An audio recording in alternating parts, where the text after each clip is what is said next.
Good morning to all of you, beta. In our last class, we were completed the definitions. What are the fraction and the parts of fraction? Now, let's start our recap exercise of chapter 4. Recap exercise of chapter 4. Recap exercise कर लेते हैं जो कि आपकी last class पे depend कर रही है। लास्ट क्लास में भी आपने ये टॉपिक किया होगा fraction and parts of fraction. तो उसी पे आपने क्या क्या सीखा वो हम इस एक्सरसाइज में करेंगे। ठीक है, तो देखिए आपका 4th चैप्टर स्टार्ट हो चुका है। तो आपको क्या करना है, यस, फर्स्ट पेज डेकोरेट करना है चैप्टर 4 के लिए। तो जब भी कोई नया चैप्टर स्टार्ट होता है आप अपनी फेयर नोटबुक में उसके लिए फर्स्ट पेज को डेकोरेट करो। Okay, let's start our question number 1. Question 1 is find a fraction. Find a fraction equivalent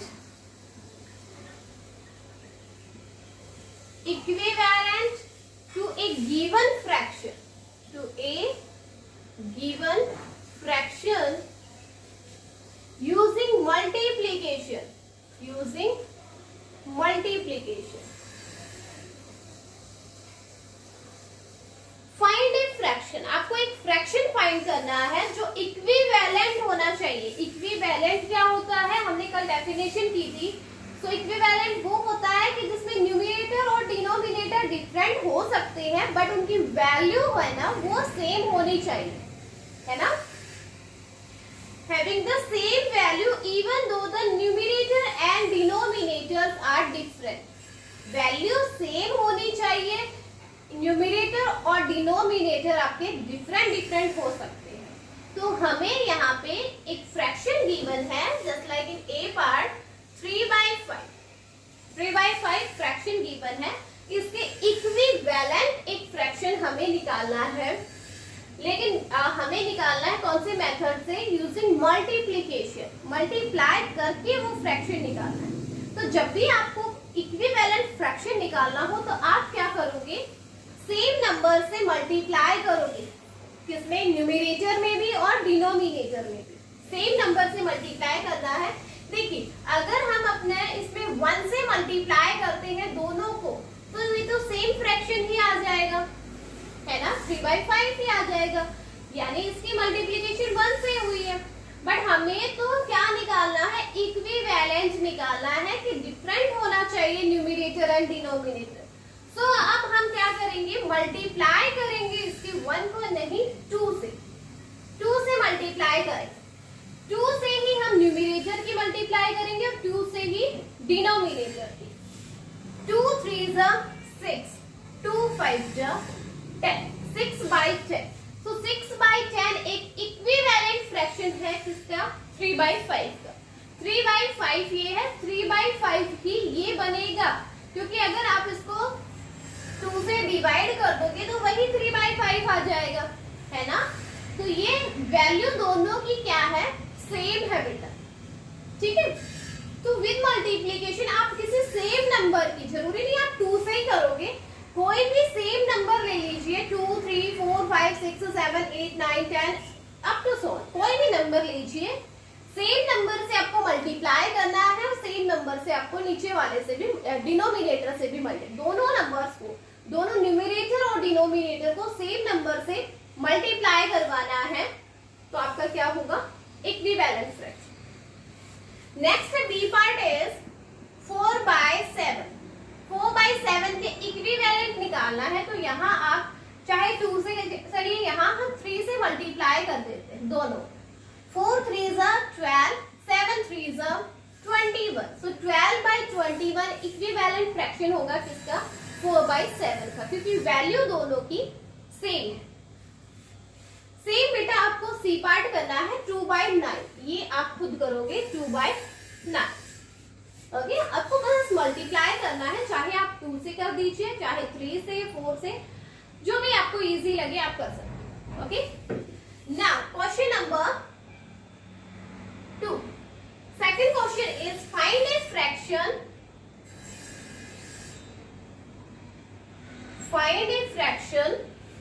equivalent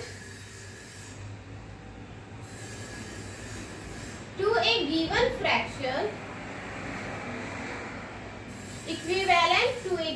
fraction using division.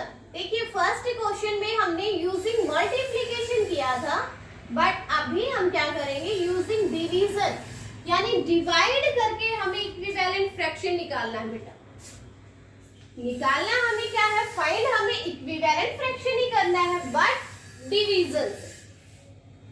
A part is 15/20 के इक्विवेलेंट फ्रैक्शन निकालना है। तो हमें क्या करना होगा, जैसे हमने मल्टीप्लाई किया था यहाँ पे, है ना, सेम नंबर, न्यूमरेटर को भी उसी नंबर से, डिनोमिनेटर को भी उसी नंबर से मल्टीप्लाई किया था, तो यहाँ भी आप क्या करोगे, डिवाइड सेम नंबर से करोगे। और डिवीजन आपको लेना कैसा है, जो इनको कंप्लीटली डिवाइड करता हो। ऐसा नहीं है कि कोई भी नंबर हमने उठा लिया, ठीक है, जो इनको कंप्लीटली डिवाइड कर रहा हो। जैसे 15 और 20 को कौन डिवाइड करेगा, 5 करेगा। तो हमने दोनों को, न्यूमरेटर और डिनोमिनेटर दोनों को 5 से डिवाइड करना है। क्या आएगा, 5 3 = 15। 15 को जब आप 5 से डिवाइड करोगे तो 3 आएगा, यस। एंड 20 को जब आप 5 से डिवाइड करोगे तो we get 4. 3/4 is the equivalent fraction of 15/20. So 15/20 का इक्विवेलेंट फ्रैक्शन हो जाएगा बेटा 3/4. Okay, so our next B part is बेटा 8/16. 8/16 के इक्विवेलेंट फ्रैक्शन निकालना है यूजिंग डिवीजन मेथड बेटा। तो आपको कोई डिवाइड करना है किसी नंबर को, सेम आपको जिस नंबर से आप न्यूमरेटर को डिवाइड कर रहे हो उसी नंबर से डिनोमिनेटर भी कंप्लीटली डिवाइड होना चाहिए। तो हम क्या कर रहे हैं, 2 से डिवाइड कर देते हैं दोनों। 8 को 2 से डिवाइड करोगे तो 4, 16 को 2 से डिवाइड किया तो 8, यानी 8/16 के इक्विवेलेंट हो जाएगा 4/8. Next C part is for you बेटा 32/56. कोई एक ऐसा कॉमन नंबर चूज करना है जो दोनों को कंप्लीटली डिवाइड करे और दोनों को सेम नंबर से आपको डिवाइड करना है। Now let's see our question number 3. Find 3 equivalent fraction. देखिए हमने फर्स्ट और सेकंड क्वेश्चन में इक्विवेलेंट फ्रैक्शन फाइंड किया, लेकिन 1 ही फाइंड किया। अब हमें फाइंड करना है 3 इक्विवेलेंट फ्रैक्शन, और इसमें ये नहीं कहा कि यूजिंग मल्टीप्लिकेशन या यूजिंग डिवीजन, आप कोई भी किसी एक से कर सकते हैं। ए पार्ट इज 1/2 के इक्विवेलेंट आपको 3 फ्रैक्शन निकालने हैं, 3 इक्विवेलेंट फ्रैक्शन। सो फर्स्ट हम निकाल लेते हैं बाय मल्टीप्लिकेशन बाय 2। सॉरी 1/2 की हम क्या करेंगे, सेम नंबर 2 से इनको मल्टीप्लाई करेंगे। 1 2 = 2, 2 2 = 4। तो first multiplication, first equivalent fraction 2/4 होगा। सेकंड देखिए हम मल्टीप्लाई कर देते हैं दोनों को 3 से। 1 3 = 3, 2 3 = 6, 1/2। एक और करेंगे तो हम 4 से कर देते हैं दोनों को, न्यूमरेटर और डिनोमिनेटर दोनों को 4 से हमने मल्टीप्लाई किया। 1 × 4 4, 2 4 = 8। सो 3 इक्विवेलेंट फ्रैक्शंस क्या होंगे, 1/2 के 3 equivalent fraction 2/4, 3/6 and 4/8. These are 3 equivalent fraction of 1/2. Now B part is 2/3. 2/3 के इक्विवेलेंट फ्रैक्शन निकाले हैं 3। सेम हम क्या करेंगे, 2 से मल्टीप्लाई और 2 से ही divide. 2 2 = 4, 3 2 = 6, 4/6 is the first equivalent fraction. Next देखिए 2/3 की सेम नंबर 3 से मल्टीप्लाई, 3 से divide. 3 3s are 9, sorry 2 3s are 6 and 3 3s are 9. Second equivalent fraction. Next is multiply it by 4 and divide by 4. 2 4 जा 8, 3 4 जा 12. So ये सब क्या है? 3 equivalent fraction है. ऐसे ही आपको नेक्स्ट सी पार्ट यानी 3/11 इनके 3 इक्विवेलेंट फ्रैक्शन निकालने हैं. तो सेम नंबर से आप न्यूमरेटर और डिनोमिनेटर को डिवाइड कर दीजिए, 3 इक्विवेलेंट फ्रैक्शन आ जाएंगे. Okay, so our 3 questions are completed. Now let's start our question number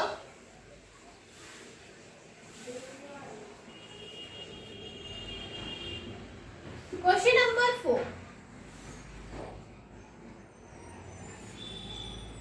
Question 4 is check through cross multiplication. Check through cross multiplication.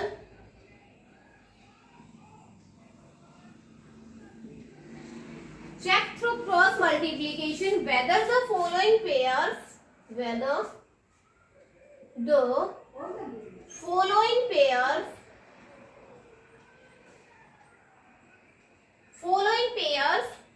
of fractions are equivalent. Of fractions, following pairs of fractions are equivalent. Question के statement देखिए, हमें क्या करना है बेटा? Check करना है through cross multiplication. Cross multiplication से चेक करना है कि फॉलोइंग पेयर्स ऑफ फ्रैक्शन के कुछ पेयर गिवन है आपको कि वो इक्विवेलेंट है या नहीं. क्रॉस मल्टीप्लीकेशन से चेक करना है. सी अवर ए part 3/5 and 6/10. 3/5 and 6/10. Let's check by cross multiplication. 3/5, 6/10. Cross multiply 3 की मल्टीप्लाई होगी 10 से, 5 की मल्टीप्लाई होगी 6 से. ये होती है अपने क्रॉस में, यानी क्रॉस में देखो यहाँ पे क्रॉस बन गया, यानी क्रॉस में आपको मल्टीप्लाई करना है 3 की मल्टीप्लाई 10 से, 5 की मल्टीप्लाई 6 से. अगर ये दोनों मल्टीप्लीकेशन दोनों की प्रोडक्ट इक्वल आ जाती है देन ये दोनों फ्रैक्शन क्या है? Equivalent. Let's see 3 multiply by 10 and 5 multiply by 6. 3 10 ja 30, 5 6 ja 30. Both the numbers are, both the products are equal, so both the fractions are equivalent. So 3/5 and 6/10 are equivalent fraction. Are equivalent. तो last में आपको right करना है, अगर equal आ जाते हैं तो आपको लिखना है these two numbers are equivalent. अगर इक्वल नहीं आते हैं, नॉट इक्वल टू रहते हैं, तो आपको करना है नॉट इक्विवेलेंट. नेक्स्ट देखिए B part 7/8 and 15/60. Let's check it by cross multiplication. 7/8, 15/60. Multiply 7/16 and 8/50. 7 into 16 and 8 into 50. Okay 7 की मल्टीप्लाई करनी है बेटा 16 से. 7 6 जा 42, 7 1 जा 7 plus 4 is 11. Means 16, 7 जा 112.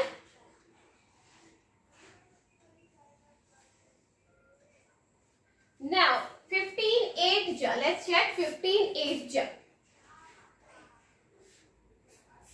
120. 120. So these numbers are not equal now. 112 is not equal to 120. So the number 7 by, so the fraction 7/8 and 15/16 are not equivalent. क्या नहीं होंगे? Equivalent नहीं होंगे. Are not equivalent. This is your B part beta. and next is C part.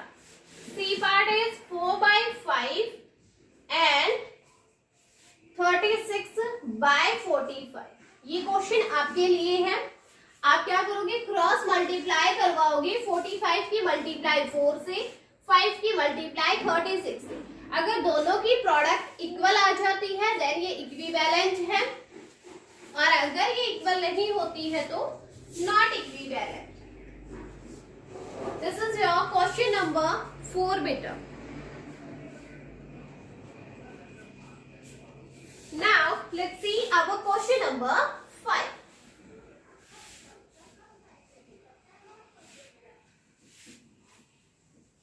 Question number 5 is change the following fraction.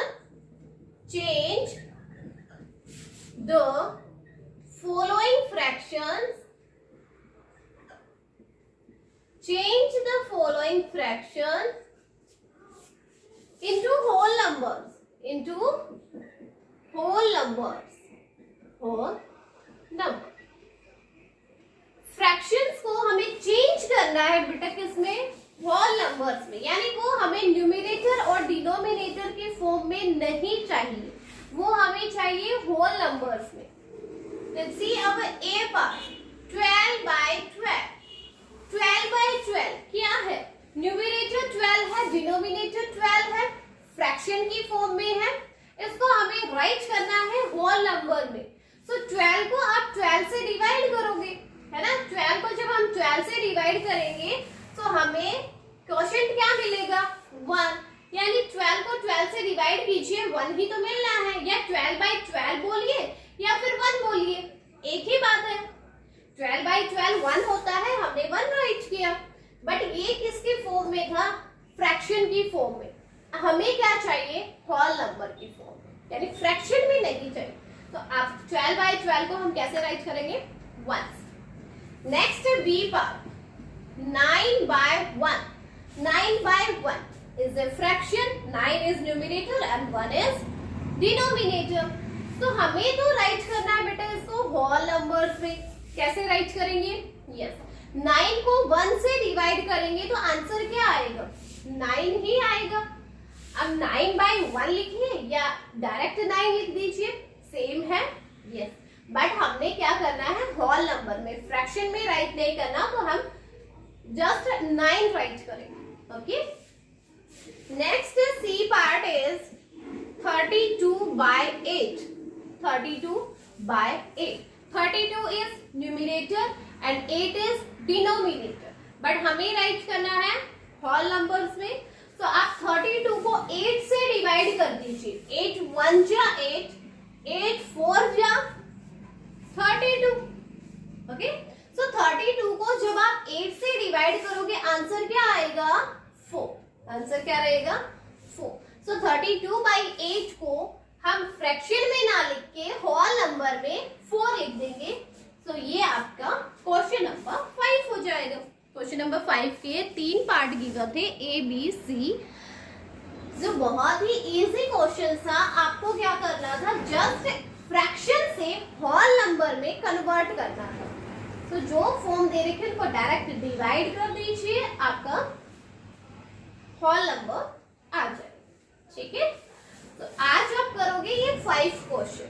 आज आपका homework क्या रहेगा, question number 1 to 5, 1 से 5 तक क्वेश्चन आज आपको सोल्व करने हैं अपनी फेयर नोटबुक में। और नेक्स्ट जो क्वेश्चंस हैं 6 to 10 वो हम नेक्स्ट क्लास में करेंगे। ठीक है, आज के लिए आई थिंक इतना ही इनफ रहेगा। बट आपको जो डेफिनेशंस कल की क्लास में हमने की थी, fraction and parts of fraction, वो आपको लर्न करना है बेटा। Okay, yes. और एक जिन्होंने फर्स्ट पेज चैप्टर 4 के लिए फर्स्ट पेज डेकोरेट नहीं किया हो तो वो अपना फर्स्ट पेज भी डेकोरेट कर ले। Okay, I think today's class is enough.